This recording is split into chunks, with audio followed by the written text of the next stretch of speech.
Dernière étape dans CATIA FAO Tuto, si vous voulez passer à l'atelier, une fois que le process est entièrement fini, est au point à la fois au niveau des trajectoires et qu'en vidéo rien n'est apparu comme étant aberrant, et bien sûr on a rentré les bons paramètres de coût correspondant aux outils et à la matière, matière de l'outil et matière de la pièce, on vient dans phase d'usinage. Ici, on double-clique sur la petite machine. Voilà. On vient ici dans le dernier onglet qui s'appelle commande numérique. Et là, on va spécifier le post-processeur. Donc là, on est sur du tour. PPTC lib. La pptap qui va avec. Et le code que je veux générer de l'ISO. Et bien évidemment, ces tables-là peuvent être adaptés à vos machines et vous n'avez pas forcément celle-ci sauf si vous avez installé les 4 settings du tuto. Vous validez. Voilà. Tant qu'on y est, une petite astuce qui peut vous être utile. Des fois, l'outil encastre en vidéo dans la pièce alors que c'est pas vrai dans la réalité parce que le point de changement d'outil est mal placé. Effectivement, ici dans le deuxième onglet position, vous voyez que le point de changement d'outil au départ est placé à Z100, mais par contre X0, c'est comme si le point de changement d'outil était dans l'axe. Or la plupart des tours, le point de changement d'outil n'est pas dans l'axe, donc il peut être intéressant ici de mettre au minimum un X50, ce qui décalera votre point de changement d'outil et qui vous évitera des interférences. Voilà. Maintenant, qu'est-ce qu'il nous reste à faire? Bien, souvent, il faut rajouter un code spécifique en début. Par exemple, si vous n'avez pas géré les décalages de la pièce, le fait que là, l'origine soit au bout, dans CATIA en mettant un système multi-axe, ce qui est le cas du tuto. Dans le cas du tuto, on vous a parlé que d'un seul système d'axe, le repère. Ici, on vient en buter au bout. Dans ces cas-là, ce décalage, il faut le donner à la machine. Donc ça va être une insertion, opération auxiliaire, instruction post-processeur, ou alors le même en bas à droite, là, instruction post-processeur. On clique.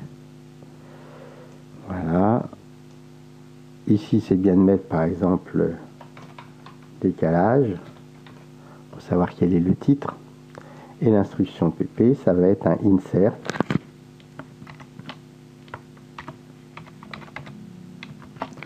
Qui est l'instruction standard, et derrière le code qui va bien pour votre machine-outil. Par exemple,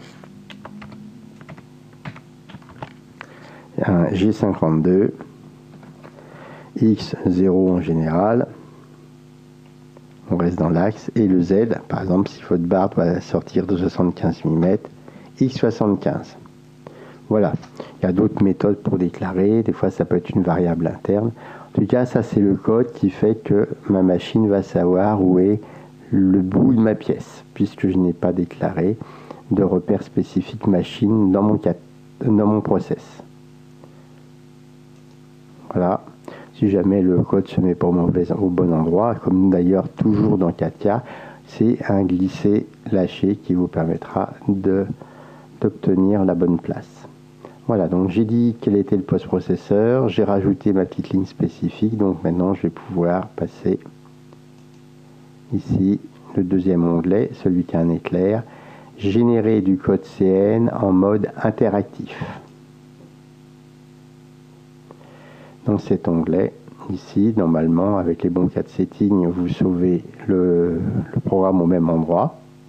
Vous n'avez plus qu'à faire exécution. La génération s'est terminée normalement, donc votre programme est bon. Voilà, pour le voir, il faut aller dans un explorateur. Et dans mon répertoire, vous voyez ici le code ISO. Faites attention, si vous double-cliquez sur le code ISO, vous risquez d'ouvrir avec un logiciel de gravure, comme ici, le graveur d'images disque Windows ou Power de Geo. Nous, c'est un programme qu'on ouvre avec le Notepad ou autre chose. Voilà, vous voyez tout le code qui a été généré. ici T1, M1, M6, D1, le G77, le M0 ici, on voit bien que la butée ira en 0, 0 s'arrêtera, le deuxième outil avec toutes ces variables. Voilà, tout ça, ça dépend bien sûr de votre post-processeur. Ensuite, le fait d'envoyer le programme sur la commande numérique, il vous faut un logiciel de transfert. Il n'y en a pas d'intégré dans 4K. Voilà, donc on a fait le tour jusqu'à la fin, jusqu'au moment de la machine-outil. Bien sûr, il y aura encore certainement des mises au point et c'est important quand on est dans la phase, tant que la première pièce n'est pas sortie, d'avoir votre process 4K et de venir faire les petites modifications qu'il y a besoin. Par exemple, vous apercevez qu'en ébauche, la profondeur de passe est trop importante, vous irez la changer.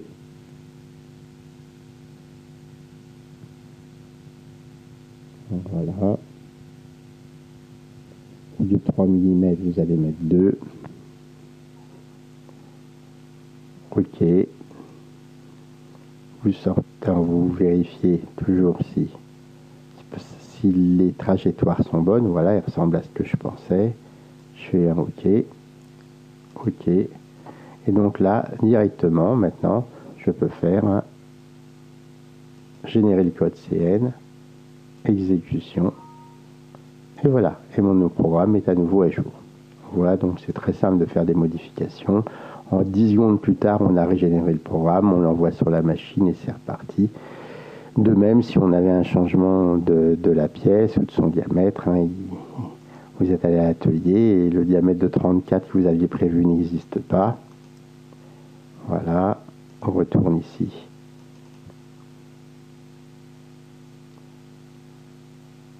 Dans notre pièce, on double-clique, donc ça prend toujours du temps parce que voilà, il change tout. Ici, donc finalement, le diamètre de 35 n'existe pas, vous avez du 40, donc vous mettez 20.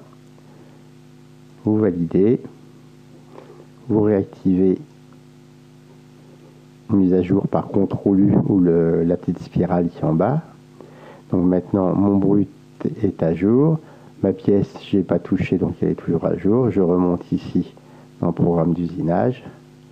Voilà, je m'aperçois qu'il y a une seule petite spirale qui est ici. J'ai juste le tour ébauche qu'il faut recommencer. Ah, et puis je vois aussi la butée. Voilà, je revérifie. Voilà, ça y est, on voit bien ici.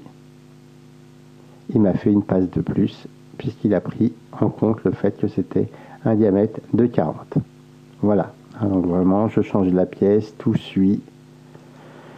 Alors si je ne veux pas revenir faire les étapes une par une, il y a une autre possibilité qu'on voit en mode avancé qui permet de recalculer tous les trajectoires outils à chaque fois.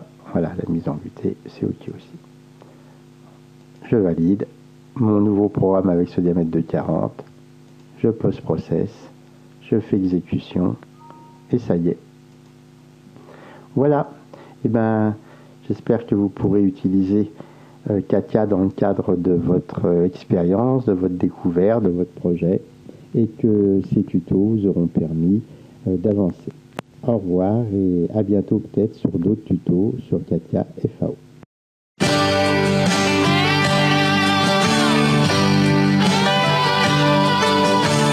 Some days it's like I just can't rise above the little things that get me down. Money's tight, bills are late, working 14-hour days. Hard to pick myself up off the ground.